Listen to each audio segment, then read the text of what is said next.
Namo tassa bhagavato arahato sama sambuddhassa.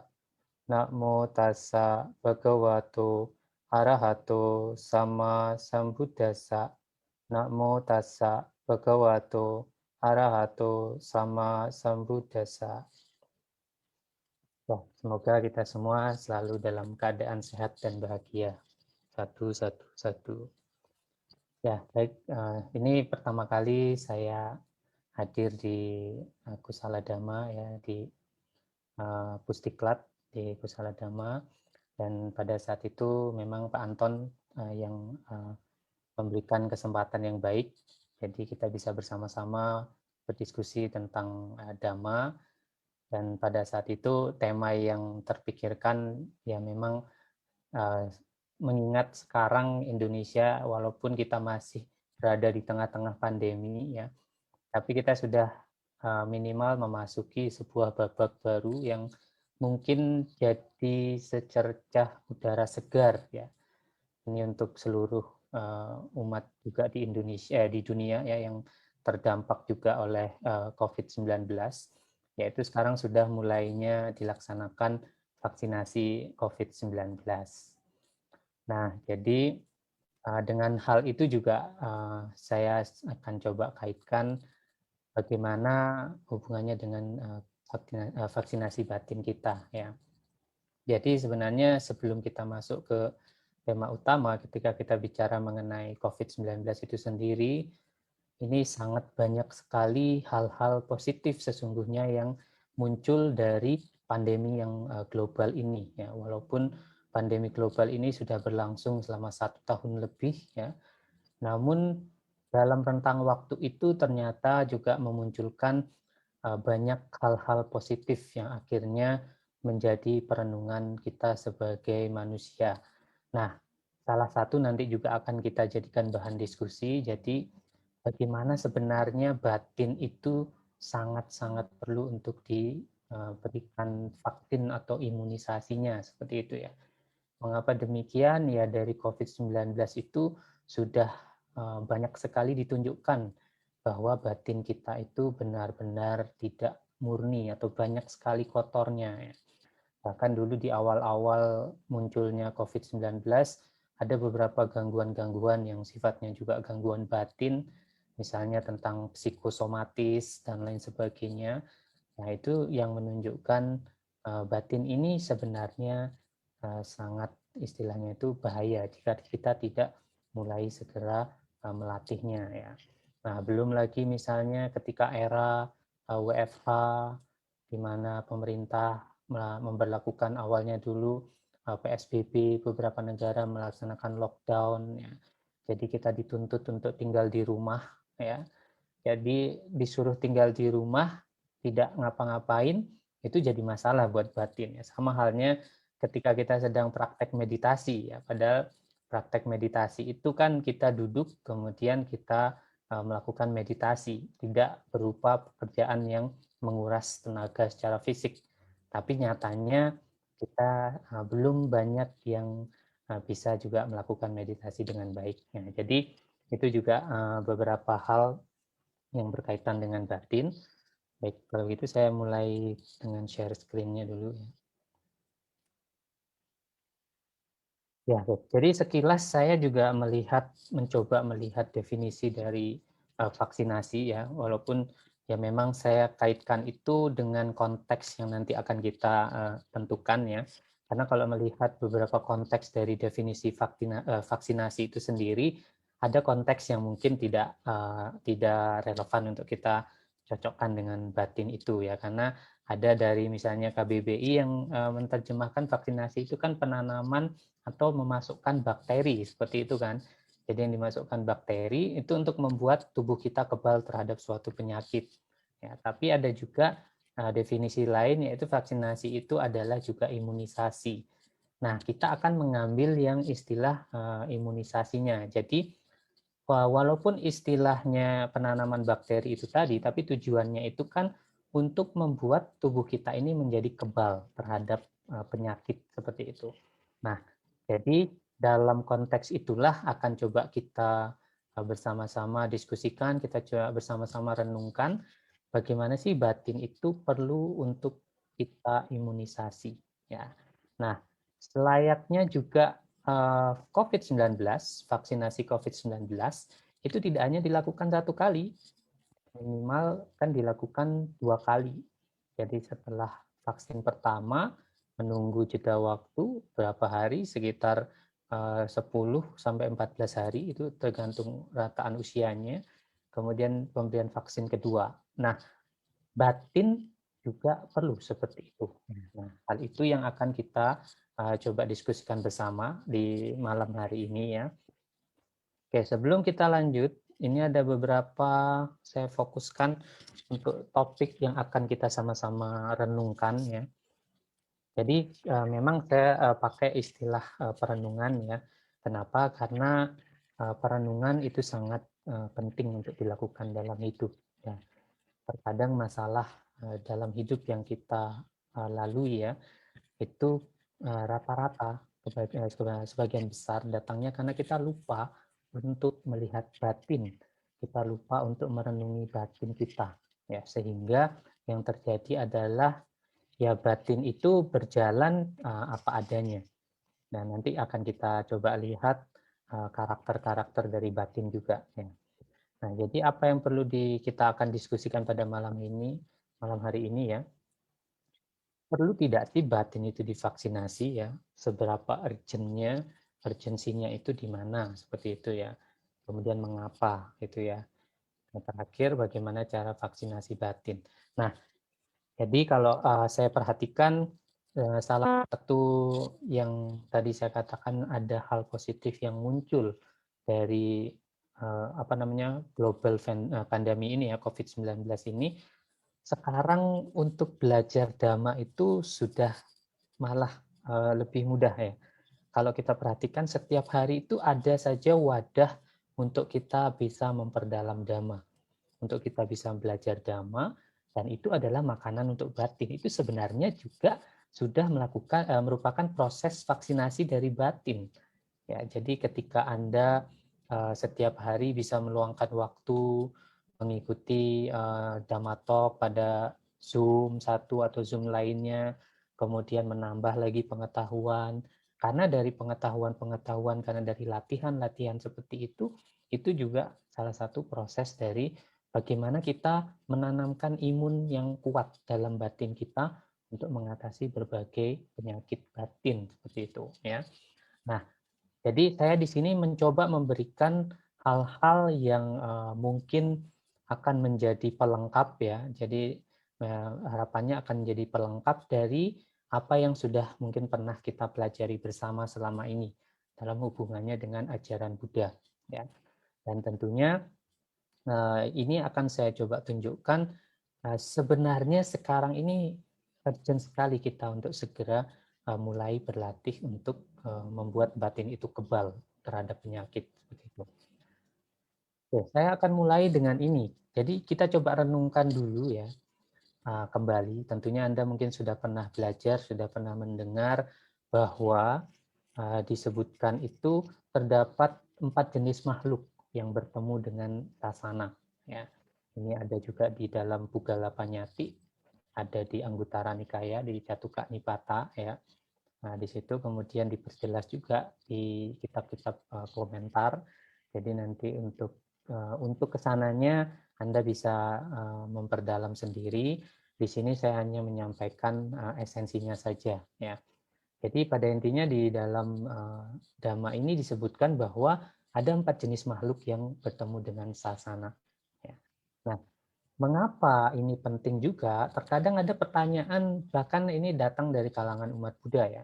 Misalnya, saya itu sering berlatih, saya sering belajar Dhamma, sering berlatih meditasi, tapi kadang kok tidak ada hasilnya ya.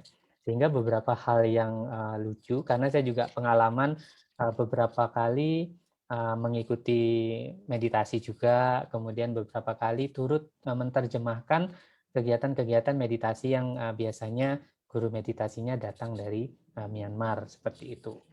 Nah, saya sering menerjemahkan baik itu di retret samatha baik di retret vipassana. Ya.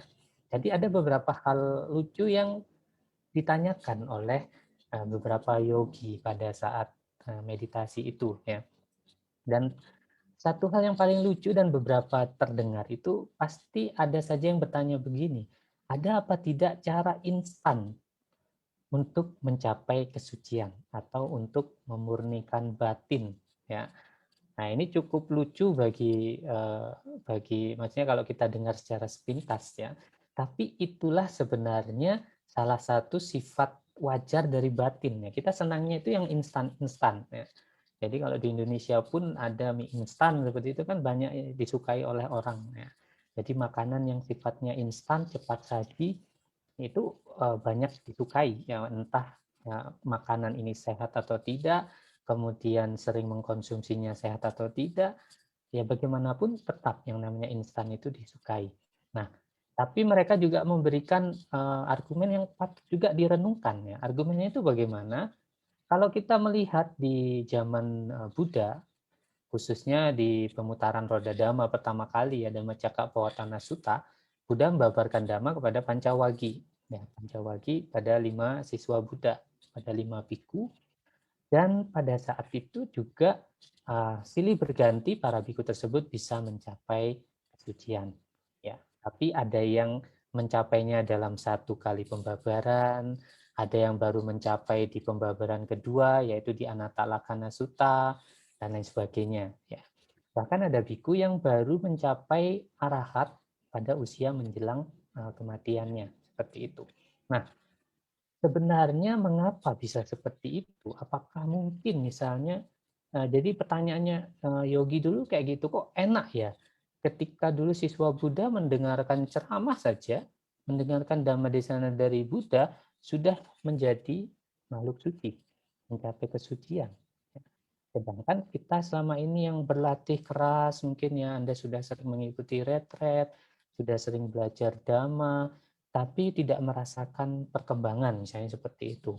Ya. Nah, maka itu sebenarnya yang perlu kita selalu pegang. Ini sebenarnya tidak hanya direnungkan, tapi kita selalu pegang bahwa ada 4 jenis makhluk ini yang bertemu dengan sasana. Ya, ada yang namanya Ugatitanyu, kemudian Wipancitanyu, Nea, pada Parama. Nah, kalau kita sesuaikan makhluk itu bahasa palinya adalah Pugala. Kita pakai istilah Pugala. Maka jenis-jenis makhluk ini Ugatitanyu Pugala, Wipancitanyu Pugala, Nea Pugala, dan pada Parama Pugala. Seperti itu. Ya. Oke. Apa yang disebut sebagai Ugatitanyu ini golongan yang tertinggi, dikatakan yang paling superior di antara keempat, karena bertemu langsung dengan Buddha. Jadi para siswa Buddha, ya, bertemu langsung dengan Buddha. Orang memang mudah mempertanyakan, ya, siswa Buddha kok mendengar Dhammadesana Buddha saja bisa mencapai kesucian. Mudah untuk bertanya. Tapi coba kita telusuri juga sejarah dari para siswa Buddha ini. Karena untuk bisa mendapatkan kondisi ini juga itu tidak mudah, bertemu langsung dengan Buddha. Bahkan setelah bertemu langsung dengan Buddha, mendengarkan ajarannya, ya, mampu mencapai jalan dan buah hanya dengan mendengar ajaran pendek atau singkat. Ini sangat, istilahnya, untuk mendapatkan kondisi seperti ini, maka pengkondisinya itu juga harus sangat kuat. Ya, Anda ingat kembali di cerita riwayat hidup Buddha. Sebenarnya sebelum bertemu dengan Pancawagya, ya, sebelum bertemu dengan 5 biku, 5 petapa, ya, pada saat itu, Buddha sebenarnya sudah bertemu dengan seorang petapa lagi di tengah jalan, petapa telanjang pada saat itu. Ya. Jadi petapa telanjang itu hanya melihat rona wajah dari sang Buddha itu begitu mencerahkan. Yang terjadi hanya percakapan singkat. Wajahmu kenapa begitu cerah? Siapa gurumu? Seperti itu. Buddha hanya menjawab, dia tidak ada gurunya, ya, beliau sendiri yang merupakan gurunya. Setelah itu berlalu. Nah, sangat jarang juga terjadi kalau kita pelajari di Sutta, ketika Buddha bertemu dengan baik itu dengan para biku, dengan umat, dengan raja, jarang tidak terjadi pembabaran Dhamma. Ya, makanya itu juga ada kondisi yang diperlukan. Jadi tidak hanya begitu saja tiba-tiba mendapatkan kondisi menjadi siswa Buddha, tidak begitu. Coba ditelusuri lagi sejarah hidup sebelum menjadi siswa Buddha itu bagaimana mereka juga telah melewati waktu yang tidak terbatas untuk memenuhi parami, seperti itu. Nah, jadi yang pertama ini jenis Pugala yang pertama adalah Ugatitanyu. Itu mereka yang bertemu langsung dengan Buddha. Dan dari bertemu langsung dengan Buddha, mampu mencapai jalan dan buah, maga dan pala. Ya. Jadi mampu mencapai tingkatan kesucian hanya dengan mendengar ajaran pendek dan singkat. Tuh, ya. Kemudian golongan Pugala yang kedua, Wipanchitanyu, itu adalah tidak mampu mencapai kesucian hanya dengan mendengar desana singkat atau pendek. Tetapi masih mampu mencapai kesucian jika desana pendek tersebut dijabarkan menjadi lebih detil atau panjang. Ya. Jadi beberapa siswa Buddha juga membutuhkan beberapa penjabaran Dhamma Desana untuk bisa merealisasi tingkatan kesucian seperti itu ya. Nah, kalau kita lihat ini, mungkin golongan 1 dan 2 ini adalah golongan yang termasuk superior. Ya, karena mencapai kesucian itu bisa hanya dengan mendengar desana. Ya, baik itu desana yang singkat, pendek, ataupun desana yang lebih detil atau panjang. Nah, kemudian ada golongan ketiga. Ini yang mayoritas makhluk atau manusia dia bisa masuk di golongan ini. Ya. Neya itu artinya tidak bisa mencapai kesucian hanya dengan mendengar desana pendek atau panjang. Namun jika belajar dan mengingat atau mencatat dengan seksama ajaran atau penjabaran ajaran, kemudian praktek berdasarkan ajaran tersebut bisa mencapai kesucian. Dibutuhkan waktu mulai berhari-hari hingga bertahun-tahun. Jadi intinya itu butuh perjuangan yang lebih panjang, butuh usaha yang lebih kuat untuk mencapai kesucian. Itu. Nah, golongan Nea bisa pecah menjadi beberapa jenis, tergantung pada waktu yang harus ditempuh untuk pencapaian, kemudian pada parami yang telah dikembangkan, kilesa yang telah dihancurkan. Ya. Termasuk individu yang membutuhkan waktu 1 minggu untuk pencapaian hingga 30 sampai 60 tahun. Itu dari bahasa komentarnya ya. Jadi masih bisa, hanya perlu usaha dan waktu yang lebih panjang. Tapi bisa 1 minggu ini ya, kalau memang tergantung dari apa yang sudah ditempuh ini. Seperti itu. Bagi individu yang mampu mencapai dalam waktu 7 hari, tingkatan arahat dapat dicapai pada masa pertama atau kedua dari hidup jika kegigihan usaha yang diberikan memadai. Ya, jadi tahapannya itu sekali lagi karena tahapan kesucian itu kan mulai dari sotapana, sakadagami, anagami hingga arahat. Dan pencapaian tertinggi itu arahat. Dan kita kenal juga bahwa seorang sotapana masih bisa terlahir lagi di alam kama itu sampai maksimal 7 kali seperti itu ya. Nah, golongan nea pun demikian. Bagi nea yang kebijaksanaannya itu tajam dan dia bisa mencapai magapala itu dalam 7 hari, maka tingkatan arahat itu bisa dicapai di masa kehidupan itu. Jadi masa pertama dan atau kedua. Jadi di dalam teks itu masa hidup kita itu dibagi menjadi beberapa masa. Ya. Jadi misalnya usia 0 sampai 20 tahun itu masa pertama, kemudian 20 sampai 40 tahun itu masa kedua, seperti itu ya. Jadi bisa dicapai dalam masa pertama atau kedua dari hidup jika kegigihan usaha yang diberikan memadai, gitu ya. Jika usahanya dilakukan pada masa ketiga dari hidup, maka pencapaian sampai pada tataran yang lebih rendah, ya, tidak sampai pada arahat. Contohnya, kita yang masuk ke dalam golongan nea, kemudian kita berlatih meditasi, melakukan usaha-usaha itu, tapi kita lakukan sudah di usia-usia kita yang sudah mulai senja, istilahnya ya, masa ketiga dari hidup. Maka pencapaiannya itu hanya sampai pada tataran yang lebih rendah. Tuh, ya. Kemudian lagi, mengerahkan usaha selama 7 hari berarti mengerahkan seluruh usaha dan semangat yang ada. Jika usaha yang dikembangkan tidak cukup gigih, waktunya bisa menjadi lebih panjang. tergantung pada kendurnya usaha selama berlatih. 7 hari bisa menjadi 7 tahun atau lebih lama. Ya. Jika usaha yang dilakukan tidak cukup gigih untuk sampai pada pencapaian jalan dan buah, maka pembebasan tidak dapat dicapai masa Buddha Sasana saat ini. Sedangkan untuk pencapaian pada masa Buddha Sasana berikutnya hanya bisa dicapai jika bertemu dengan sasana berikutnya. Pembebasan tidak bisa dicapai jika tidak bertemu dengan sasana. Ya. Jadi kan kalau kita belajar di dalam agama Buddha juga, ada masa di mana sasana itu tidak dikenal lagi oleh orang, makhluknya.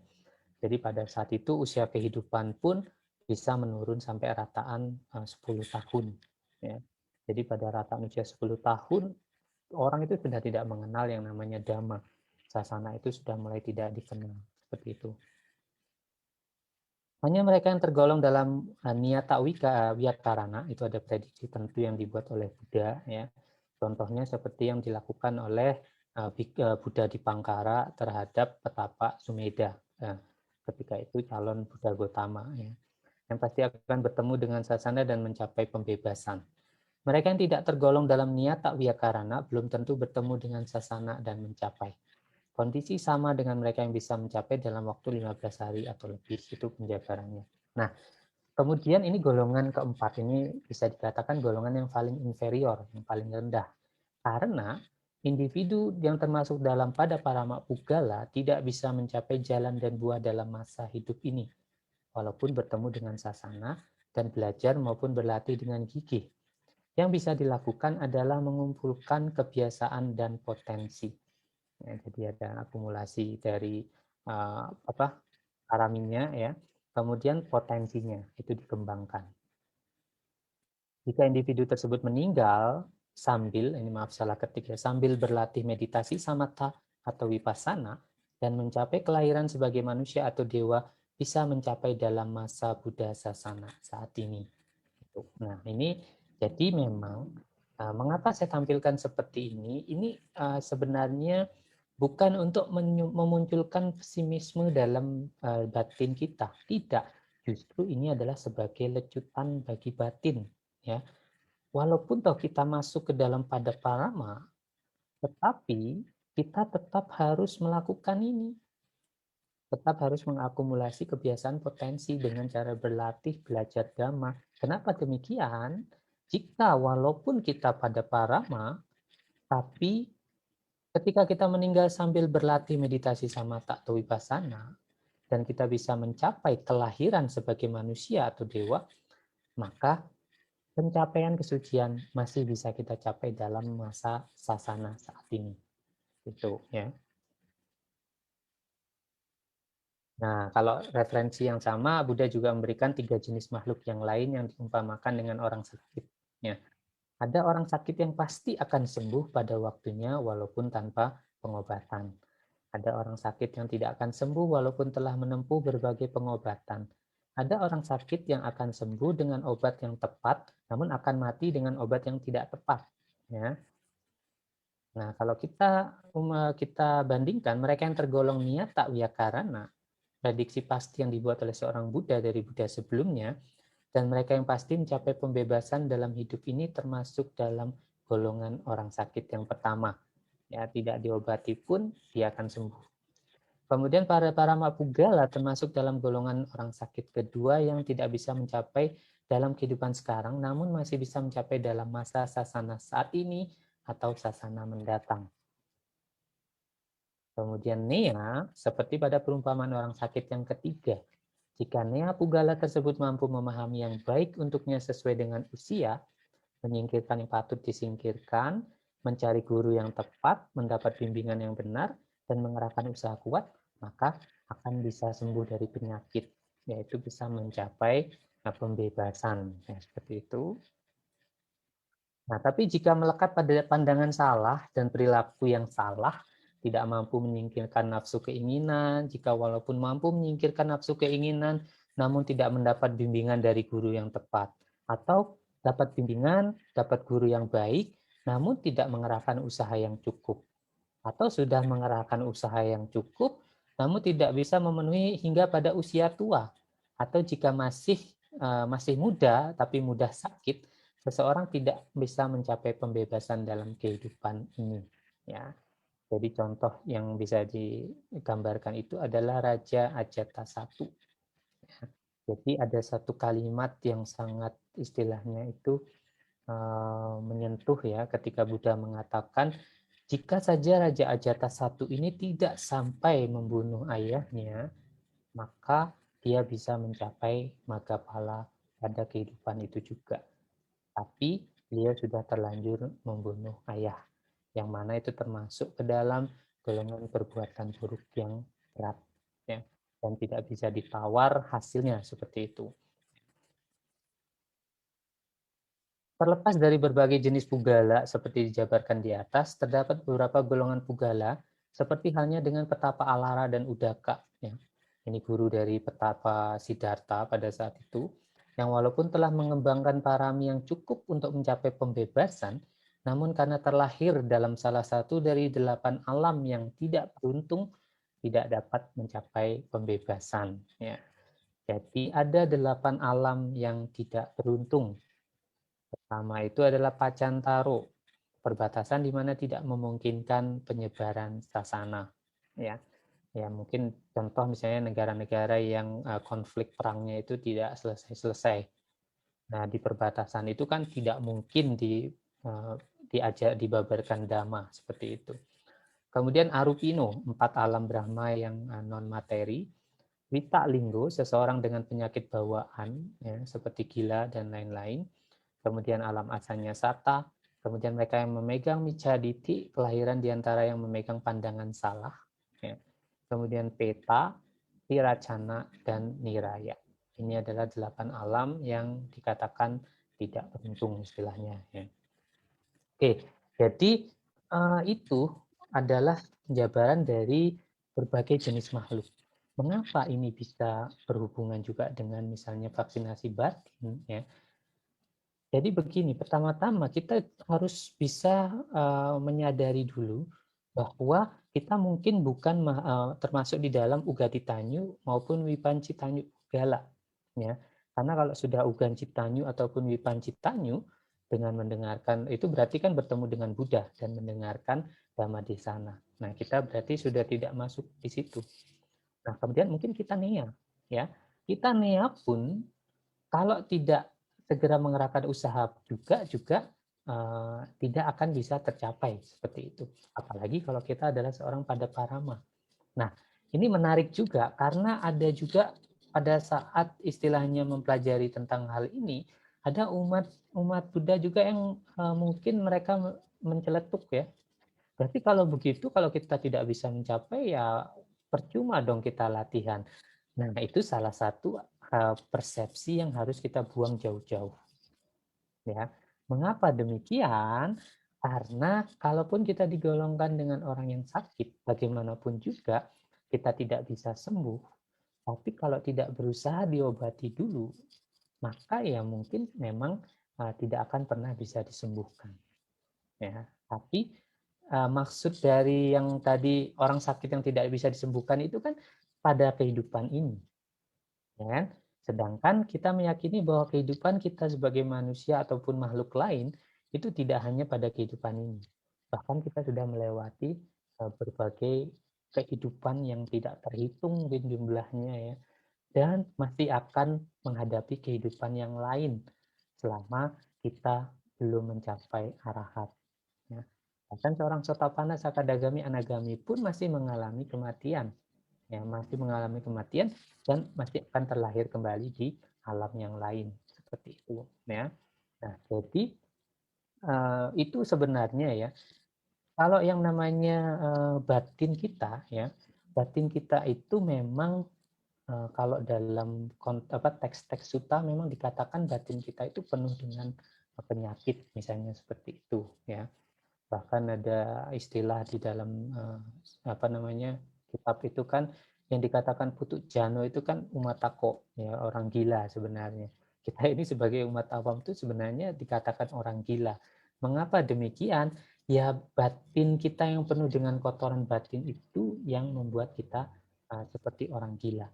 Walaupun bukan seperti orang gila kita konotasi kita pada umumnya yang ada di jalan-jalan ya. Tapi Anda mungkin sering menyadari bagaimana batin Anda itu sebenarnya sering membuat kita itu terlihat seperti orang gila ya. Dan kalau kita tidak berusaha mulai memahami batin itu, ya kita tidak akan pernah bisa istilahnya mengenali batin-batin kita ya. Jadi seperti itu. Nah, kemudian ada juga beberapa hal yang perlu diwaspadai hubungannya dengan batin ya. Jadi perlu diwaspadai bahwa batin itu cenderung lari pada perhatian yang tidak bijaksana. Ya, jadi ada banyak rujukan misalnya di Dhammapada ya. Dhammapada itu kalau Anda pelajari sebagian besar dari Dhammapada kalau tidak seluruhnya itu mengacu kepada batin. Ya. Jadi bahkan ada satu waga sendiri itu tentang cita waga ya. Bahkan di syair satu Dhammapada pun itu sudah dikatakan pentingnya batin, perannya batin. Ya batin itulah yang menjadi sebab pembentuk dan lain sebagainya itu mulai dari batin itu ya. Kemudian ada juga Sabasawa Sutta, ini yang sutta yang sangat bagus, namun tidak bisa dibahas di sini karena ini sutta yang panjang ya. Jadi Sabasawa itu artinya asawa itu bisa mengacu kepada istilahnya itu dia apa namanya itu seperti kanker ya. Jadi penyakit dalam batin ya, kankernya batin itu dijelaskan dalam Sabasawa Sutta. Bagaimana cara mengatasinya, kemudian ada kanker apa saja, ada penyakit-penyakit apa saja dalam batin. Itu nanti bisa coba dibaca di Sabasawa Sutta juga ya. Kemudian ya kotoran batin tentu kita sudah tahu kilesa ya. Bagaimana kilesa itu ada dalam setiap individu kita. Individu kita sebagai manusia sekarang ya. Ya kecuali mereka yang telah mencapai tingkatan arahat sudah menghancurkan keseluruhan dari kilesa. Seperti itu. Nah, batin juga perlu diwaspadai adalah batin itu senang dalam dia mencari kesenangan. Ini sangat wajar sekali. Kalau Anda ditanya dalam hidup, ya, itu Anda pasti apa sih usaha yang Anda lakukan ini tujuannya apa sih? Misalnya Anda sekolah, kemudian kita dalam sekolah pun cari sekolah yang baik. Nanti dalam bekerja pun mencari pekerjaan yang baik. Pasangan pun kita mencari pasangan yang baik. Tujuannya sebenarnya apa sih? Ya kita pasti yang dikejar itu adalah kesenangan, kebahagiaan, kesejahteraan seperti itu ya. Tapi yang perlu kita perhatikan juga secara seksama, tidak semua bentuk kesenangan ataupun perasaan yang bahagia itu adalah damai yang patut dikejar. Bahkan sebagian besar itu adalah damai yang patut untuk dilepaskan ya, dari nekama ya. Kita sebenarnya banyak dhamma-dhamma yang sifatnya menyenangkan. Maaf saya katakan dhamma di sini Anda harusnya sudah paham bahwa istilah dhamma yang saya pakai itu bukan mengacu kepada ajaran istilahnya ajaran Buddha yang konotasinya itu pada hal yang positif ya. Tapi kalau Anda misalnya belajar tentang definisi dari dhamma itu berbagai macam definisi. Jadi bisa dikatakan hal-hal sesuatu itu juga artinya adalah dhamma gitu ya. Oke. Nah, jadi itu batin kita itu cenderung senangnya mencari kesenangan karena kalau ditanya pun kita hidup itu banyak yang tujuannya itu tujuannya bahagia loh. Jarang sekali atau mungkin tidak ada orang yang tujuan hidupnya itu menderita, ya kan? Apa tujuan Anda bekerja? Supaya saya nanti mendapat pekerjaan yang payah, yang sangat menyakitkan, sangat membuat saya menderita. Tidak ada orang seperti itu, ya. Jadi rata-rata mereka mencari kesenangan. Namun, jika kita tidak memahami konteks kesenangan kebahagiaan batin dengan benar, maka rata-rata kita akan terjebak ke dalam batin atau batin senang itu yang justru yang tidak patut untuk dikejar tuh ya. Jadi ini juga nanti akan jadi poin yang bisa kita diskusikan ya. Oke, ini saya memang selalu memakai Patijak Samuppada gambar ini. Kemudian ini kalau versi Indonesia ya. Ada yang di versi Myanmar itu kayak begini, ya. Tapi kalau Anda perhatikan, baik itu versi Indonesia maupun versi yang digunakan di Myanmar, ada satu kesamaannya. Nah, kesamaannya itu menarik untuk selalu kita jadikan bahan renungan. Apa kesamaannya itu? Anda lihat, selalu di situ digambarkan ada bentuk lingkaran. Ya, kalau di gambar yang versinya yang dipakai di Indonesia ini ya, saya juga tidak tahu sebenarnya ini asal-usul pertama gambar ini dari mana ya. Saya coba mencari, belum ketemu. Nanti kalau ada yang tahu bisa juga ikut share ya. Tapi di sini digambarkan ini melingkar. Karena Patijak Samuppada ini kan dia ditunjukkan mata-mata rantai ini yang saling bergantungannya, saling bergantung. Munculnya satu mengkondisikan yang lain muncul. Karena ini sudah muncul, yang lain jadi muncul seperti itu. Nah, di sini juga digambarkan ada yang keluar dari lingkaran. Ya kan, ini ada 8 ruas ini kan. Ini berarti jalan untuk keluar dari lingkaran ini. Ya, inilah yang disebut sebagai pencapaian kesucian seperti itu. Nah, dalam versi Myanmar pun ini digambarkan melingkar. Kenapa demikian? Ya karena sifat dari Patijak Samuppada itu melingkar. Oleh karena itulah kita disebut berada dalam samsara. Ya, samsara itu berarti dia membentuk lingkaran kematian dan kelahiran kembali. Nah, artinya adalah jika kita mungkin sebagai pada parama ataupun sebagai nea, tapi kita tidak berusaha untuk berlatih, artinya kita hanya seperti marmut yang berada di dalam mainannya. Ya udah berputar saja. Tapi ya kita hanya mengikuti perputaran ini, ya, mengikuti perputaran ini. Kita punya awija, kemudian sangkara muncul, kemudian dari sangkara ini juga apa namanya winyana ya, ini winyana muncul, kemudian nama rupa dan lain sebagainya. Begitu seterusnya, ya. Begitu kita meninggal, lahir lagi, ada awijanya, kemudian ada sangkaranya lagi, begitu terusnya, ya. Entah kita sebagai manusia, apalagi kalau sudah sebagai alam apa ya Anda bayangkan binatang. Ya. Binatang itu kan kalau kita buat perbandingan, ya, agak lucu sih ya. Binatang itu dikatakan sebagai alam menderita, betul kan? Binatang itu adalah dugati bumi, alam menderita. Tapi banyak binatang yang hidupnya jauh lebih sejahtera daripada manusia yang merupakan alam bahagia, sugati bumi. Ya, kita lihat tuh binatang peliharaannya yang orang kalangan atas, ya, dari biaya hidup mereka aja sudah jauh lebih tinggi mungkin dari biaya hidup kita berapa tahun ya. Jadi seperti itu. Tapi walaupun dengan berbagai istilahnya keberuntungan yang didapatkan, binatang itu mereka tidak mampu untuk mengembangkan kebajikan. Ya. Nah, makanya namanya alam-alam itu adalah alam apaya. Ya, mereka tidak mampu mengembangkan kebajikan sehingga sebenarnya ketika kita sudah terjebak jatuh dalam alam apaya, maka akan sulit untuk kembali lagi ke alam manusia seperti itu, ya. Jadi kalau kita hanya mengikuti kewajaran hidup, misalnya saya pernah bertanya kepada anak kecil ya, ini saya selalu ingat jawaban anak kecil itu karena entah itu cukup lugu atau gimana, cuman tidak terlalu kecil ya. Ketika ditanya tujuan hidupmu bagaimana gitu ya, ya saya tujuan hidup saya sekolah, kemudian nanti bekerja, menjadi orang sukses, mendapat pasangan yang cocok, kemudian nah terus kalau setelah itu ngapain lagi? Ya udah saya dapat pekerjaan yang bagus, rumah tangga yang baik, meninggal masuk surga.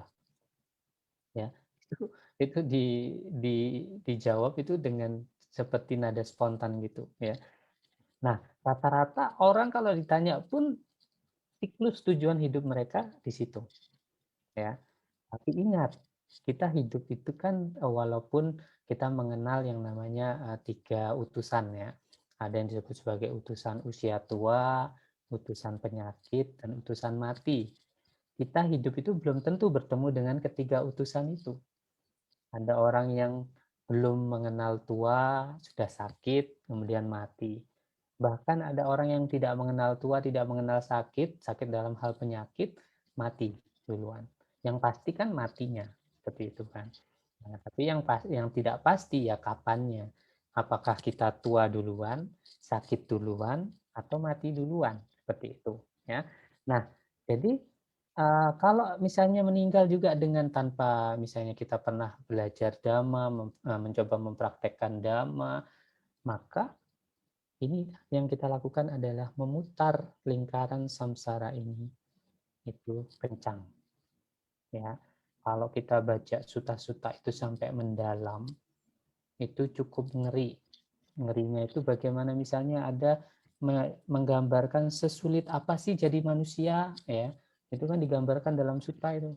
Ya, bahkan Dhammapada pun mengatakan sungguh sulit hidup menjadi lahir menjadi manusia.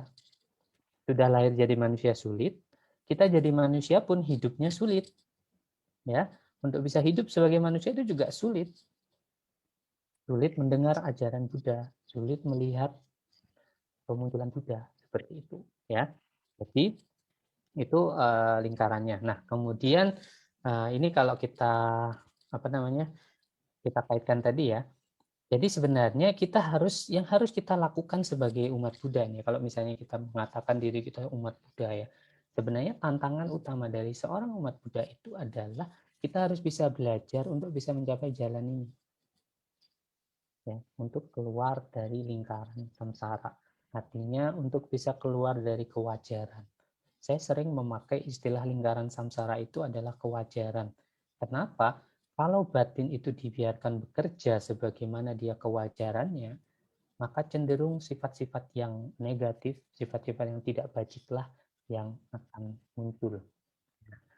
Itu nanti mungkin kita bisa beri contoh-contoh. Ya. Oke, kemudian vaksinasi. Vaksinasi di sini yang saya maksud dalam batin itu adalah karena yang namanya sifat dari batin itu mereka bekerja dengan sangat cepat. Nah, jadi ini saya sering katakan supaya kita semua sudah mulai mencoba untuk belajar juga. Ya. Kita sebagai manusia tidak hidup dalam 24 jam dalam sehari. Hidup kita itu tidak 24 jam sehari. Kenapa? Karena di belakang jam masih ada menit. Oh, berarti kita hidup 24 kali 60 menit sehari. Di belakang menit masih ada detik. Oh, kalau begitu kita hidup 24 kali 60 menit kali 60 detik sehari. Di belakang detik masih ada subdetik. Oh, berarti kita hidup, kalau begitu kita hidup sekecil apa momen kehidupan Anda yang paling kecil. Ya. Nah, kalau Anda belajar Abhidhamma, maka tentunya Anda akan mengenal istilah misalnya citakana. Ya, citakana itulah momen tersingkat dalam kehidupan kita. Nah, kalau begitu citakana itu berapa? Nah, kalau kita pakai penjelasan dari kitab komentar, ini bisa membuat kita ngeri juga ya. Jadi dikatakan dalam satu jentikan jari misalnya, itu bisa muncul 1 triliun batin, fenomena batin. Muncul tenggelam, muncul tenggelam, muncul tenggelam. Begitu cepatnya. Apakah benar seperti itu? Ya mungkin kita tidak pakai istilah terlalu detailnya 1 triliun. Kita bayangkan saja misalnya yang bisa dilakukan internet misalnya. Ketika kita memberikan pesan lewat WhatsApp, ketika kita klik send, tergantung dari kecepatan internetnya, dia bisa sampai kepada orang yang di seberang sana dalam waktu yang sangat singkat. Misalnya kita ngirim pesan ke orang yang ada di Amerika, di Eropa, itu pesan bisa langsung sampai juga tidak sampai hitungan detik mungkin. Kalau sekarang 5G mungkin bisa lebih cepat. Nah, sedangkan yang menemukan internet itu siapa? Ya, manusia juga. Ya, manusia itu sebenarnya kecepatan batinnya ya jauh lebih cepat. Ya. Misalnya saja kalau saya katakan sekarang ya saya tanya kepada Anda, coba Anda bayangkan buah durian, gitu kan?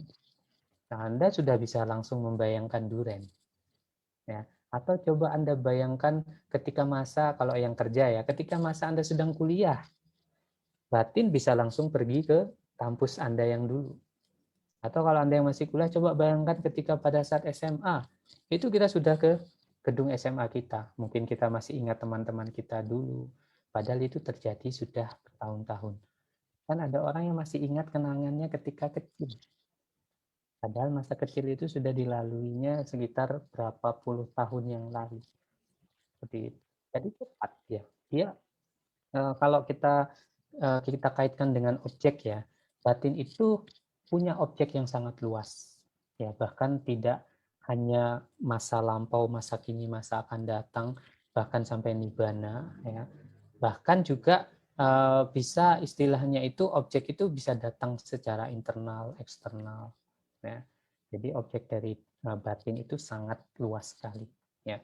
Sehingga berbagai hal fenomena mungkin bisa terjadi dalam batin yang mungkin dalam kehidupan Anda saat ini belum pernah kita temui. Tuh, ya. Nah, maka disitulah sangat penting peran bagaimana kita harus coba mulai berlatih untuk lebih mengenali batin. Kenapa? Kalau tidak, ya sudah kita cenderung hidup itu dalam asas kewajaran saja. Ketika Anda bertemu dengan objek yang kita sukai, kita senang objek itu. Kita menginginkan, kita melekati. Ada objek yang tidak kita sukai, kita tolak. Itu kan cenderung hidup kita itu begitu. Antara suka tidak suka.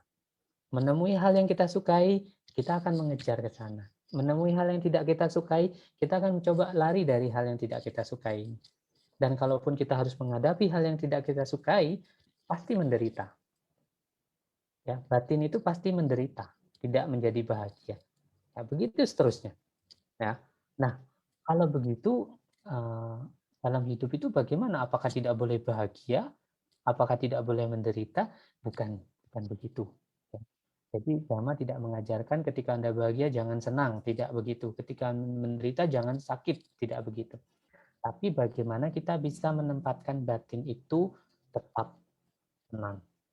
Ya, itulah yang diistilahkan juga dengan nama UPK.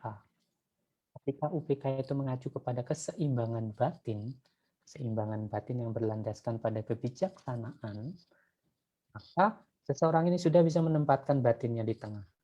Ketika dapat objek yang disenangi, ya sudah dia tidak melekat. Mungkin merasa senang, tapi dia tidak melekat pada kesenangan itu. Nah, dengan cara seperti itu, ketika mendapatkan hal yang tidak disukai, batin juga tidak terlalu mempermasalahkannya. Ya, sebagai contoh, ya, misalnya, tentunya Anda semua sudah pernah berlatih meditasi, dan tentunya latihan meditasi yang pernah Anda lakukan ini tidak hanya sekali. Ya, mungkin dulu diawali ketika sekolah pernah. Nah, saya ingat itu pertama kali mengenal meditasi vipassana retreat di Batu, itu ketika saya masih SMA. Tapi pada saat itu saya bermeditasi sebagai bentuk hukuman ya karena saya dulu nakal, dikirim ke wihara suruh meditasi seperti itu. Nah, karena di awal kita pertama kali melakukan meditasi, kita belum paham apa itu meditasi. Walaupun ini adalah perbuatan yang baik, ya kita melaluinya juga dengan batin yang tidak baik.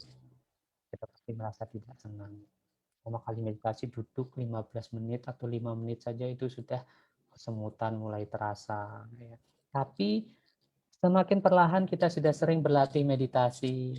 Ketika awalnya 5 menit sudah kesemutan, mungkin nanti jadi 15 menit baru kesemutan. Kemudian meditasinya sudah lebih bagus lagi, bisa duduk 30 menit baru merasa kesemutan. Atau sudah lebih bagus lagi bisa duduk 1 jam nggak merasa kesemutan. Ada yang sudah sampai 1,5 jam, 2 jam, 3 jam, seperti itu. Nah, berarti itu kan sudah istilahnya itu berproses. Jadi bukan berarti istilahnya ketika kita sudah biasa meditasi, kita bisa duduk 1 jam, kemudian kita bisa duduk 1,5 jam, 3 jam, itu bukan berarti kita tidak lagi bisa merasakan sakit. Sakit itu datang, tetapi batin yang terlatih ini sudah bisa istilahnya itu merangkul rasa sakit itu dengan perhatian yang bijaksana. Istilahnya seperti itu. Nanti kuncinya juga di perhatian yang bijaksana dan perhatian yang tidak bijaksana. Ya. Nah, jadi sebenarnya itu yang harus kita kembangkan sebagai bentuk vaksinasi dari batin. Kita harus selalu berusaha mengembangkan perhatian yang bijaksana. Ya, jadi kalau kita mengacu sedikit kepada sutta, bentuk vaksinasi yang bisa dilakukan itu sebenarnya Buddha sudah memberikan jalannya, itu ada di dalam Arya Saca. Ya, Anda bisa baca di Saca Sutta, atau kalau mau penjabarannya yang lebih panjang itu ada di Saca Wibangga Sutta. Ya, nah di sini saya ambil dari Saca Wibangga Sutta, tapi yang langsung kepada Arya Saca yang keempat. Jadi dukkha nirodha gamini pati pada Arya Saca. Ya, di dalam Saca Wibangga Sutta itu kan Buddha menyebutkan apa sih dukkha nirodha gamini pati pada Arya Saca. Jadi kebenaran mulia itu mengenai jalan untuk menghancurkan yang namanya penderitaan. Ya, jalan yang menuntun pada penghancuran penderitaan. Apa itu? Jadi Buddha kan ayamewa aryo atangi komago seatidang. Apa saja itu? Sama diti, sama sangkapa, sama waca, sama kamanta, sama ajiwa, sama wayama, sama sati, sama samadhi. Ya, itu Anda bisa juga baca di Dhammacakkappavattana Sutta, ya, dari Samyutta Nikaya, atau dari Majjhima Nikaya itu di Saca Wibangga Sutta. Ya. Nah, dari kedelapan faktor di dalam jalan mulia, ya, ini saya nanti akan lebih menekankan di sama wayama. Ya, nanti kita akan lebih bahas di sama wayama. Tapi sedikit kita coba lihat dari 8 faktor jalan mulia itu apa saja sih sama diti, ya. Nanti ini Anda baca ini. Duke nyanang, duke samudaya nyanang, dukkha nirodha nyanang, dukkha nirodha gamini ya pati padaya nyanang, ya. Ayang ucati sama diti. Ini penjabaran dari Sutta. Nanti Anda baca, tapi saya tidak terlalu menekankan di sana. Saya ingin menekankan di bagian sama wayama. Nah, kalau sama waca, ini ya di dalam jalan mulia berunsur 8 Anda kenal, atau jalan mulia berfaktor 8. Ini kan Anda mengenal yang namanya pembagian 3 latihan di dalam 8 faktor itu, ya kan? Ada panyasika, silasika, samadhi sika. Ya, jadi latihan moralitas, latihan konsentrasi, latihan kebijaksanaan. Sila sika itu berarti latihan moralitas, samadhi sika itu latihan konsentrasi, dan panya sika itu artinya latihan kebijaksanaan. Nah, kita sebagai umat awam ini rata-rata yang perlu kita benar-benar perhatikan untuk dilatih itu ada di sila sika, ya, latihan moralitas, mulai dari sama waca. Ya, bagaimana kita mengendalikan ucapan yang benar. Ucapan yang benar itu bagaimana? Ya ini, yang terhindar dari unsur-unsur ini. Ya, musawada, pisuna waca, parusa waca, sampapalapa. Ya, ucapan yang tidak benar atau bohong, kemudian ucapan yang istilahnya itu mengadu domba orang lain, ya, ucapan kasar, ataupun omong kosong. Tanpa palapa, omong kosong, itu berarti gosip. Ya. Jadi mulai belajar mengurangi gosip. Kalau bisa jangan bergosip. Ya. Tapi kalau bisa, kalau bergosip itu diarahkan ke ucapan yang benar. Artinya apa? Diarahkan ke dhamma. Ya, jadi ada beberapa juga penjelasan, misalnya yang tidak boleh diucapkan apa, itu adalah keburukan orang lain. Tapi yang boleh adalah keburukan kita. Kemudian yang tidak boleh diucapkan adalah kebaikan diri sendiri. Tapi yang boleh dibicarakan adalah kebaikan orang lain. Ya, jadi ini untuk mengembangkan batin yang bijaksana. Ya. Kemudian yang kedua adalah dari sila sika, itu sama kamanta. Ini Anda pasti sudah pernah mengenal semua, ya. Dari kita menghindari pembunuhan, kemudian pencurian, dan lain sebagainya. Lalu ada yang namanya sama ajiwa, jadi memiliki penghidupan yang benar. Ya. Pekerjaan kita itu harus pekerjaan yang benar. Nah, di sini saya menekankan yang samadhi sika yang pertama. Ya, jadi latihan konsentrasi yang pertama itu pada sama wayama. Inilah yang bisa kita jadikan juga sebagai vaksin untuk batin kita itu supaya kebal. Tapi sebagaimana halnya vaksin COVID yang tidak cukup diberikan 1 kali, jadi harus 2 kali, maka vaksin batin itu harus dilakukan setiap saat. Nah, itu alasan bagi Anda yang sudah pernah ikut retret Vipassana, kalau Anda tanya pada guru-guru meditasi Vipassana, kapan sih waktu saya berlatih meditasi Vipassana? Ya setiap waktu, mulai dari kita melek, bangun tidur, ya, mulai dari membuka mata ketika kita bangun tidur di pagi hari, kemudian kita melakukan bersih-bersih dan lain sebagainya, sampai malam kembali lagi tidur. Itulah waktu kita untuk praktek Vipassana. Loh, perlu apa tidak melakukan seperti itu sampai sedetil-detilnya seperti itu? Ya, keperluannya memang di situ. Perlunya di situ. Mengapa demikian? Karena kalau kita tidak latih dalam momen-momen yang singkat itu, akan banyak sekali lubang-lubang yang tidak kita sadari. Ya, saya sering memberi contoh, misalnya kan ketika Anda merasa sayang terhadap seseorang, merasa sayang terhadap misalnya makhluk yang lain, bahkan ketika kita merasa apa namanya itu welas asih ya, karuna, kita mengatakan karuna terhadap makhluk lain. Contoh misalnya kita melihat ada penderitaan, misalnya saya beri contoh ya mungkin yang terjadi di Myanmar sekarang, mungkin kan begitu menyedihkan misalnya seperti itu. Kita mengembangkan karuna kepada makhluk yang sedang sakit. Tapi tidak jarang ketika kita mempraktekkan karuna itu kita juga ikut sedih, ya kan? Apakah kita ikut merasa sedih itu masih karuna, ya?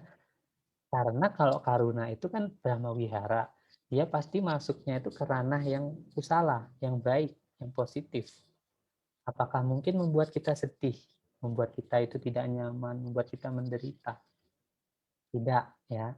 Terus kenapa saya kok masih bisa sedih? Misalnya ketika bukannya sedih itu juga bentuk karuna, itu sudah berbeda lagi. Ya. Kalau kita mengembangkan welas asih ke makhluk yang sedang menderita, kemudian kita juga ikut sedih, maka di situ karuna itu dia sudah nyebrang. Nyebrangnya itu sudah ke yang namanya batin yang berlandaskan pada dosa. Ya, yang memang benar dosa. Karena salah satu karakter yang paling mencolok dari kotoran batin yang bisa kita perhatikan itu adalah dosa. Karena dosa itu aplikasinya adalah batin apapun yang muncul dengan perasaan yang tidak nyaman. Ya, dia munculnya itu domanasa sahagata. Jadi dalam konteks apapun, ya seperti misalnya juga dalam konteks kita, misalnya bagi mahasiswa dia sedang kuliah, atau bagi kita umat Buddha datang ke wihara, duduk mendengarkan Bhante Dhammadesana, atau disuruh praktek meditasi, ya. Kemudian 5 menit duduk mulai merasa tidak nyaman. Ya. Nah itu sudah dosa. Jadi apapun yang muncul dengan perasaan tidak nyaman, itu adalah batin-batin yang berakarkan pada dosa. Nah jadi seperti itu. Kalau kita tidak berusaha memperhatikannya pada setiap momen singkatnya, maka yang terjadi kita akan melewatkan banyak sekali fenomenanya. Ya, saya sering kasih contoh misalnya ada orang yang pada saat itu ya, ada teman saya juga pernah bertanya. Jadi dia melihat ada dua binatang yang sedang berkelahi. Ada pada situ cacing sih, cacing tanah ya. Cacing tanah ini dikerubuti semut. Ya. Nah, karena dia merasa karuna, dia pakai istilah karuna kan, welas asih melihat penderitaan dari cacing ini dikerubuti semut, digigiti semut, dia ingin membebaskan cacing itu dari penderitaannya. Yang dilakukan adalah karena semutnya terlalu banyak, tidak mungkin juga memisahkan satu persatu. Maka yang dia lakukan adalah membunuh cacingnya supaya dia bebas dari penderitaan. Nah, apakah saya karuna atau apakah ada batin yang negatif? Nah, untuk seperti itu kita kan tidak bisa mengatakan, oh dia baik, batinnya baik loh, tapi kok membunuh cacing? Oh kalau gitu dia buruk deh. Tapi kok ada keinginan untuk menolong si cacing? Nah, terus yang benar yang bagaimana? Yang benar jangan mengeneralisasikan fenomenanya. Ya harus dilihat per momennya. Kita juga sama demikian. Ketika kita merasa meta kepada orang lain, merasa kita ingin orang lain itu bahagia dengan tulus, meta muncul. Tapi kadang dari keinginan kita itu muncul kemelekatan, kita tidak ingin berpisah dari orang ini, loba muncul. Jadi meta, loba, karuna, dosa seperti itu apa namanya, sangat wajar karena proses batinnya itu sangat cepat ya. Tapi kita jarang bisa melihatnya karena kecepatannya itu. Namun kecepatan batin itu bukan tidak mungkin untuk dilihat. Karena mereka yang telah berhasil dalam meditasinya, misalnya ketika Anda mengikuti meditasi samatha, samatha itu sangat detail sekali sampai pada Anda benar-benar bisa melihat mana yang disebut batin, mana yang disebut materi atau jasmani. Ya, ini batin apa, ini materi apa, ini jasmani apa, itu terlihat dengan jelas. Ya, terlihat dengan jelas dalam batinnya, bukan dengan merasa saja, tapi sudah benar-benar mempenetrasi, melihatnya dengan jelas. Berarti bisa diikuti kecepatannya. Hanya kita harus berlatih. Ya. Saya sering memberi contoh itu misalnya kita pada saat kecil nih, ketika kita belajar olahraga, ya, misalnya belajar bola basket. Anda mungkin semua sudah pernah belajar bola basket di sekolah, ya. Ketika kita mendribel bola, pantulan dari bola basket ketika kena tanah itu kemudian memantul kembali, di awal-awal itu kan kita tidak bisa mendribel. Kenapa? Karena kita tidak bisa mengikuti kecepatan dari pantulan bola basket itu. Tapi perlahan-lahan dengan latihan, akhirnya kita bisa mengikuti. Bahkan kita bisa mengontrolnya. Dribblenya itu tinggi, pendek itu kita bisa kontrol. Batin pun bisa demikian. Dan waktunya itu memang harus setiap saat, kapanpun kita ingat, kita harus coba untuk berlatih melihat batin. Ya, seperti hanya vipassana. Jadi sebenarnya jadwal vipassana ketika kita mengikuti retreat di wihara atau di center, itulah sebenarnya jadwal yang harus kita terapkan dalam kehidupan kita sehari-hari. Ya, pada saat bekerja, ya kita konsentrasi pada pekerjaan. Kadang kita melakukan hal-hal yang sebenarnya tidak perlu dilakukan. Misalnya nih, kita di jalan. Di jalan tiba-tiba kita menerima telepon dari kantor, terjadi suatu masalah. Wah, kita batin sudah mulai bingung. Kita masih di mobil posisinya misalnya, atau naik motor. Kita sudah bingung, batin sudah merencanakan, waduh masalahnya seperti ini, oke ini harus diselesaikan seperti ini, selesaikan seperti ini. Padahal sebenarnya dengan memikirkan seperti itu, mereka permasalahannya juga tidak akan selesai. Ya. Bahkan ketika kita sampai kantor dengan batin yang tidak tenang, berusaha untuk memecahkan masalah, itu justru bisa membawa ke masalah yang lebih besar. Maka pada intinya adalah kita harus bisa istilahnya itu menempatkan batin itu ya pada saat ini saja. Cenderung batin kita sebagai manusia awam terjebak kalau tidak masa lalu, itu perencanaan masa depan. Nah, seperti itu. Jadi di dalam dukkha nirodha gamini patipada arya saja, kita masuk ke samadhi sikhanya diawali dengan sama wayama. Ya, tata katama sama wayamu. Jadi apa yang dimaksud dengan apa namanya sama wayama ya. Ini latihannya ini. Ini latihan bagus untuk vaksin batin Anda. Anu pananang papakanang aku salanang damanang anu padaya candang janeti. Wayamati wiriyang arabati citang pagan hati pada hati. Ya.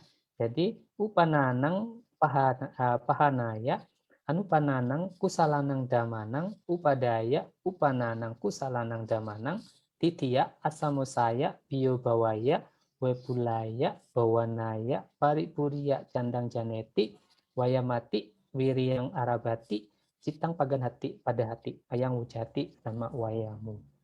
Ya, jadi ya ini kita mungkin tidak dulu menganalisanya secara detail ya, karena supaya Anda tidak tidak takut dulu dengan istilah palingnya ya. Jadi bentuk sederhana dari samawayama, samawayama itu berarti usaha yang benar. Usaha apa sih yang disebut sebagai usaha yang benar, yang sesuai dengan ajaran Buddha? Itu adalah hubungannya dengan ini. Yang perlu Anda pegang itu ini. Aku salanang damanang dan ku salanang damanang. Apa itu aku salanang damanang? Artinya dama-dama yang sifatnya adalah aku salah. Aku salah itu kalau dipecah A plus kusala, jadi yang bukan kusala, yang tidak bajik. Jadi dhamma-dhamma yang tidak bajik atau keburukan, kotoran batin itu semua masuk ke dalam akusala. Kemudian kusalanang dhamanang itu berarti batin-batin yang bajik. Nah, terhadap batin-batin yang tidak bajik, yang belum muncul anupananang, ya, anupananang papakanang akusalanang, yang belum muncul dalam batin, yang belum kita lakukan, yang belum kita ucapkan, ya, maka kita harus mengerahkan usaha kita untuk tidak memunculkannya, ya, untuk mencegahnya muncul. Nah, tapi kalau dia sudah upananang, sudah muncul, maka harus dilepaskan. Ya, disadari, dipotong, dilepaskan. Ya, sebagai contoh, misalnya kita menginginkan sesuatu, kita mendapatkan sesuatu itu, kita senang, tapi dalam kesenangan kita pada sesuatu itu ada kemelekatan. Kalau kita sadari ada kemelekatan, maka harus segera dilepaskan batin melekat ini. Ya, karena batin melekat nanti bisa jadi masalah seperti itu. Jadi merasa bahagia terhadap sesuatu itu bukan masalah, tapi yang masalah adalah melekat pada kebahagiaan itu. Gitu ya. Nah, kebalikannya dengan kusalanang damanang, kalau anupananang yang belum muncul, maka kita harus memunculkannya. Ya, jadi istilahnya itu begini, kalau ada ini khususnya untuk anak muda juga ya. Anak muda itu kan cenderung ingin mencoba hal-hal yang baru, istilahnya seperti itu. Bahkan kalau kita pakai bahasa jangan misalnya ya, anak muda itu kan justru lebih tertarik mencoba sesuatu yang kalimatnya itu jangan, dilarang, buat mereka itu malah seperti lecutan semangat untuk mencoba. Nah, itu jangan dibiasakan, itu tidak baik. Ya, karena itu akhirnya menjadi budaya juga kan di Indonesia. Misalnya dilarang buang sampah di sini. Tulisannya besar seperti itu, justru ada saja sampah yang terbuang di situ. Ya. Kemudian kita dikasih peraturan dilarang masuk ke ruangan ini, gitu ya. Oh, namanya batin yang inquiry. Saya kan inquisitif ya. Jadi batin saya ini inquiry-nya itu tinggi sekali, gitu ya. Nah, kita harus bisa memperhatikan konteksnya. Ya, jangan terjebak dengan hal-hal seperti itu. Ya, belajar misalnya dalam peraturan yang kecil sekalipun, jadi kalau kita istilahnya berusaha untuk menjaga, maka itu membentuk mentalitas yang kuat. Itu vaksinasi yang sangat kuat ya. Kalau mau dibandingkan, sering itu kan negara Indonesia itu dibandingkan misalnya dengan Jepang. Bagaimana Jepang itu tingkat kedisiplinannya sangat tinggi. Orang Indonesia itu terkenal disiplinnya tidak tinggi, sangat rendah, gitu kan. Nah, mengapa sih Jepang kok bisa disiplinnya sangat tinggi? Karena mereka sudah mulai menghargai bahkan peraturan-peraturan yang kecil sekalipun. Ya, sedangkan ya umumnya kita mencari celah, ya kan? Sampai ada guyonan kan, misalnya ada orang yang melanggar lampu lalu lintas misalnya ya, merah tapi diterobos, akhirnya ditangkap polisi, ditanya, kamu tidak lihat itu lampu merah? Lihat, Pak. Ya kenapa kamu terus jalan? Saya tidak lihat Bapak. Ya, jadinya tidak dilihat polisinya. Kalau nggak ada polisi, ya berarti ya udah ngapain kita tertib seperti itu. Ini kan aturannya dibuat oleh polisi. Dan kalau kita melanggar kan tangkap polisi seperti itu. Jadi dasar kita dalam apa namanya mematuhi peraturan itu terkadang salah ya. Itulah yang membuat akhirnya mengurangi mentalitas kita. Jadi mentalitas anak itu menjadi semakin lemah ya. Nah, contoh juga misalnya dalam era pendidikan modern ya. Misalnya anak zaman dulu kan kalau saya juga ketika SD yang namanya SD dipukul pakai penggaris kayu itu sakit. Tapi untuk mentalitas itu untuk anak-anak zaman dulu tidak begitu mempermasalahkan ya. Tapi ada dinamika pendidikan. Akhirnya ada mengacu kepada kekerasan dan lain sebagainya. Nah, itu hal-hal juga yang istilahnya yang menunjukkan juga bagaimana sih sebenarnya usaha yang kita lakukan untuk bisa melatih batin itu tidak cukup hanya sekali atau tidak cukup hanya satu kali dalam satu waktu, tapi harus terus-menerus gitu ya. Nah, oke, jadi saya sedikit, oh ya, ini waktunya bagaimana? Ya, sebenarnya sudah habis sih Pak, cuma bisa dipertambah 5 menit lagi lah. Oh ya, sedikit saja ya. Jadi untuk melengkapi apa yang sudah saya sampaikan, saya akan berikan gambaran ya. Ini kalau Anda sudah belajar Abhidhamma, tentu Anda sudah mengenal ini ya. Jadi kalau ketika saya katakan tadi bahwa kalau dikatakan satuan terkecil dalam fenomena batin kita itu disebut sebagai citakana, dan itu sangat-sangat cepat prosesnya ya. Mungkin kita tidak perlu mengarahkan kepada sedetil seperti yang disampaikan dalam kitab komentar, tapi kita coba pahami ini bahwa misalnya dalam satu proses saja ya. Jadi begini, kita punya yang namanya panca indera. Panca indera yang dikenal secara umum itu disebut sebagai panca indera fisik kalau dalam Abhidhamma ya. Kenapa demikian? Karena kalau konteks umum mereka yang punya indera keenam itu orang spesial ya. Anda beruntung karena dalam Abhidhamma setiap dari kita itu punya indera keenam. Ya, six sense itu semua punya. Apa itu? Ya namanya indera batin. Ya, kenapa? Karena orang tidak punya indera batin, itu mereka tidak akan tahu apa-apa. Ya, kenapa demikian? Anda punya mata, mata kan bisa melihat, misalnya melihat bunga mawar. Yang tahu itu bunga mawar itu bukan mata, ya. Yang tahu itu batin, ya. Jadi yang mengetahui bahwa ini A, ini B itu bukan mata. Yang bisa mengenali ini suara A, suara B itu bukan telinga, tapi batin. Nah, terus perannya mata, telinga, hidung, lidah, tubuh jasmani itu apa? Mereka itu hanya sebagai pintu. Karena mereka tergolong dalam materi, jasmani, ya rupa, maka sebenarnya mereka itu hanya sebagai pintu. Pintu untuk apa? Pintu untuk objek bisa masuk ke dalam batin kita. Ya, syarat dari batin, syarat dari semua proses penglihatan, pendengaran, dan lain sebagainya itu bisa terjadi kalau ada objeknya. Tapi objek untuk bisa masuk butuh pintu. Kalau pintunya ditutup, objeknya tidak masuk. Itulah yang membuat mengapa orang buta itu dia punya mata. Tapi orang buta tidak bisa melihat. Kenapa? Karena pintu dari indera mata itu tertutup. Ada objeknya, ya, ada batinnya, tapi nggak bisa. Itu juga yang membuat ketika anak-anak sekolah atau mahasiswa ya, ataupun Anda yang sedang diwihara misalnya ya, duduk paling depan mendengarkan Bante Dhamma Desana, terkadang suara Bante itu nggak masuk ke telinga Anda.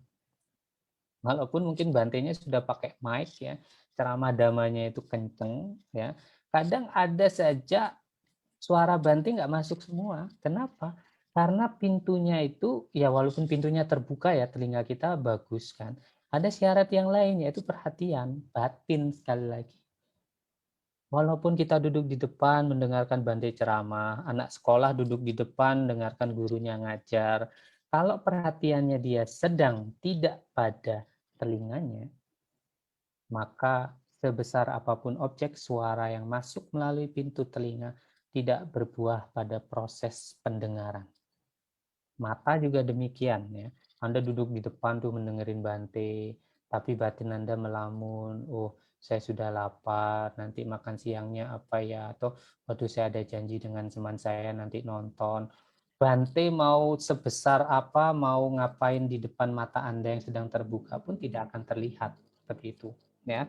Jadi itu adalah istilahnya yang harus Anda pahami mengenai hubungan antara indera kita dengan objeknya, dengan akhirnya nanti perhatian yaitu batin. Nah, perhatian di situ yang saya sebutkan itulah yang paling nanti menentukan. Jadi kalau kita lihat, ini saya ambil contoh itu yang terjadi dalam panca indera kita. Ya, saya contohkan ini saya ambil dari apa namanya slideshow-nya dari Dhamma Vihari Buddhist Studies ya. Ini misalnya di proses kognitif pintu mata. Artinya adalah ketika Anda melihat objek melalui mata dan kemudian Anda terjadi yang namanya proses penglihatan. Ya, Anda mengatakan saya melihat A, saya melihat B. Dan ketika ditanya pun A itu apa, Anda bisa menjawab. Ya. Tapi kalau Anda renungkan, ya, Anda bisa menjawab bahwa A ini adalah benda tertentu. Atau saya beri contoh saja ya. Misalnya saya tanya, ini benda apa? Gitu ya. Nah, kalau saya tanya itu benda apa, Anda pasti sudah bisa menjawab itu handphone. Tapi pernah nggak kita merenungkan bahwa kalau kita tahu bahwa itu handphone, semata-mata adalah karena dulu kita pernah diberikan persepsi bahwa itu namanya handphone. Ya, jadi ada persepsi yang terbentuk bahwa itu namanya handphone. Ya, sama seperti saya sendiri, misalnya saya manusia laki-laki, kemudian sekarang diberi nama Kadek, itu persepsi-persepsi yang ditanamkan, itu data-data yang ditanamkan untuk batin kita. Jadi seperti itu. Tapi proses penanaman batin itu juga membutuhkan proses, ya. Karena dari kecil sudah diajari, sudah pernah tahu, sehingga dia sudah punya data itu. Nah, prosesnya yang terjadi itu seperti ini, ya. Jadi macam-macam sampai pada 17. Nah, di sini ada hanya 2 poin yang ingin saya tekankan, ya. Bahwa dalam satu proses ini ada yang disebut sebagai proses yang artinya pasif itu hanya dalam artian hubungannya dengan objek, dan ada yang aktif sebagai pembentukan kama. Anda dikatakan berbuat secara jasmani, ucapan, dan pikiran. Itu pun kalau Anda renungkan sebenarnya jasmani itu pun datangnya dari pikiran.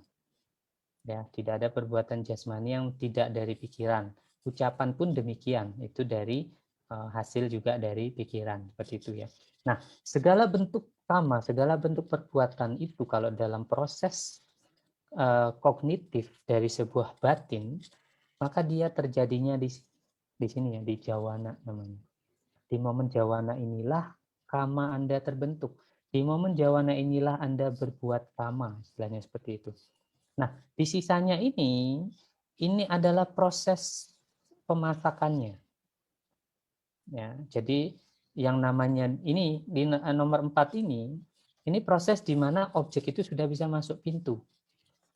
Ya, pintunya sudah dibuka, objeknya masuk pintu, terjadi pertemuan antara tuan rumah, objek di pintu.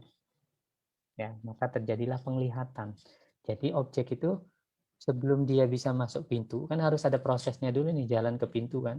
Nah, dia bergetar dulu, batin itu bergetar dulu proses untuk ke pintu dari indera masing-masing. Ketika dia sudah di pintu batin, diarahkan ke objeknya, terjadilah proses penglihatan. Nah, proses penglihatan ini kemudian akan diteruskan sampai pada titik ini di mana objek itu diputuskan, akhirnya Anda akan memberi reaksi apa. Nah, reaksi itu yang sangat menentukan. Ya. Jadi bisa saja di sini objeknya itu adalah objek yang buruk, objek yang tidak kita sukai. Tapi perbuatan yang kita lakukan itu tidak bergantung pada objek, tapi bergantung bagaimana kita mencerna objeknya. Ya, saya sering pakai contoh itu kan misalnya Pak Anton nih. Pak Anton tiba-tiba saya hina, saya celah di depan umum, ya. Kemudian Pak Anton marah. Ketika orang bertanya, "Kenapa kamu marah?" "Karena saya dihina oleh adik." Seperti itu. Nah, berarti kita kan mengatakan, saya marah nih karena dihina dia. Ya, secara tidak langsung kan kita menyalahkan orang lain, gitu kan.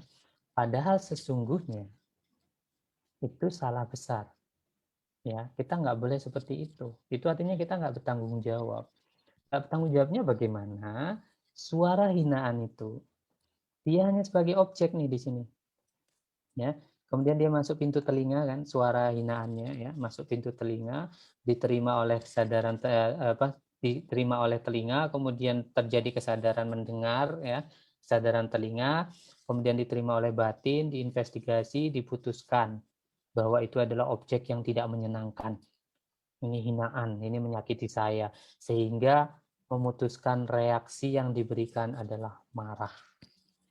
Ya, maka sebenarnya salahnya dua kali. Sudah reaksinya marah, sudah marah menyalahkan objeknya. Lainnya kan begitu.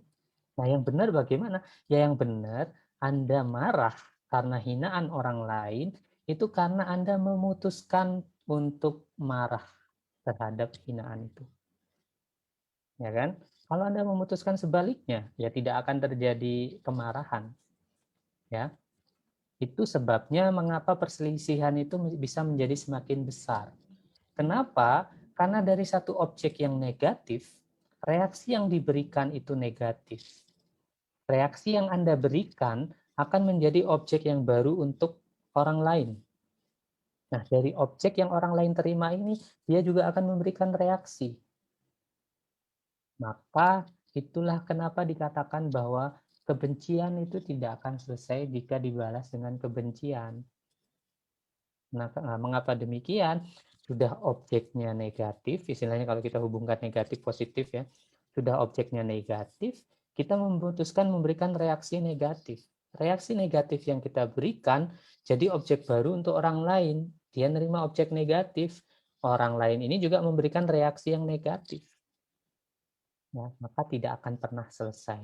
Nah, maka disinilah titik utamanya. Jadi tidak ada yang mengatakan bahwa bereaksilah negatif terhadap objek yang negatif. Buddha tidak pernah mengatakan seperti itu.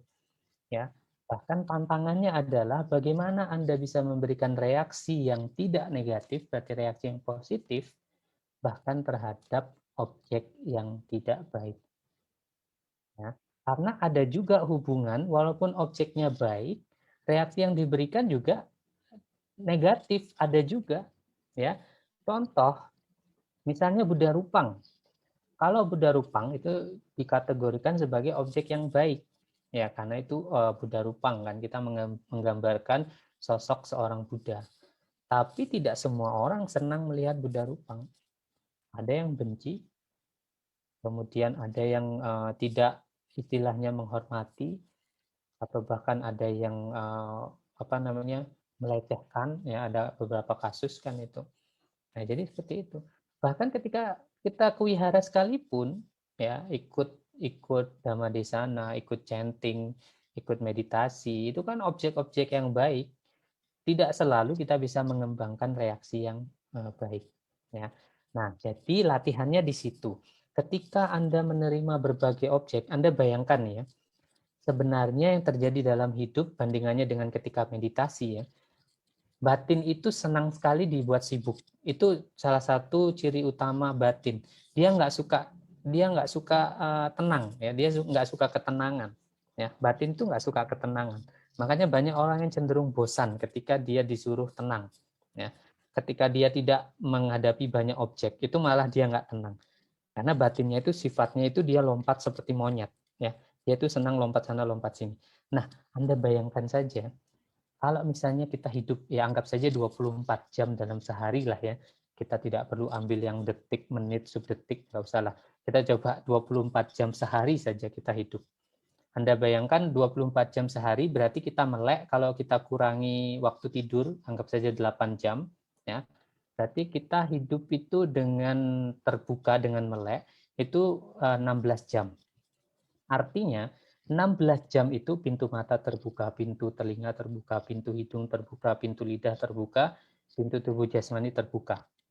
Ya, beda dengan meditasi. Anda meditasi menjamkan mata, satu pintu tertutup. Ya, mulut tertutup rapat, satu pintu tertutup. Mungkin hidung masih bisa menerima bau, telinga masih bisa menerima suara, tapi dua tertutup. Tapi hidup sehari-hari, apalagi dunia kerja, keenam indera ini terbuka. Artinya, objek bisa masuk dari berbagai arah. Anda melihat orang, Anda mendengar suara, Anda mencium bau. Di setiap objek yang masuk melalui indera-indera itu, kita pasti memberikan reaksi. Ya kan? Yang kita lihat teman kita, oh kita senang, kita bercengkrama, ya, bincang-bincang. Ketemu bos kita yang nyebelin, oh nggak seneng. Kemudian kita dengerin suara yang merdu, kita senang. Ada orang nyetel musik yang tidak kita sukai, tidak senang. Kita cium masakan yang kita senangi, senang, gitu kan. Makan pun demikian, ketika waktunya makan siang, makan pagi, kita makan. Kalau makanannya enak, itu senang. Nah, lucunya kadang kita makan di warung, ya kita milih makanan, kemudian setelah makan kita mencret. Yang dimarahin warungnya, ya warungnya sama makanannya. Ih, ini warung ini sialan, jual masakan apa sih? Jangan-jangan makanannya basi.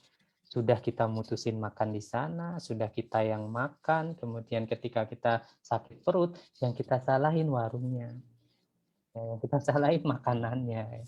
Padahal apa salahnya? Kan yang dari awal yang memilih untuk makan kan kita, gitu kan. Tapi kita menyalahkan. Nah, jadi seperti itu. Itu jadi itu waktu-waktu di mana kita harus mulai semakin belajar untuk mengamati, untuk melihat batin. Mengapa demikian? Kalau kita terbiasa untuk mulai belajar melatih batin, melihat batin, ketika ada sesuatu yang tidak menyenangkan, kita sudah mulai bisa menggodoknya.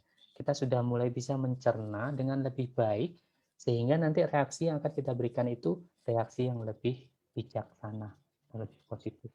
Tuh ya. Oke, karena waktunya sudah lama terlampaui, jadi mungkin sekian yang bisa saya sampaikan. Nanti jika ingin diperjelas dalam sesi tanya jawab, nanti dipersilahkan ya. Ya, semoga ini bermanfaat bagi kita semua. Satu. Tuh, saya kembali.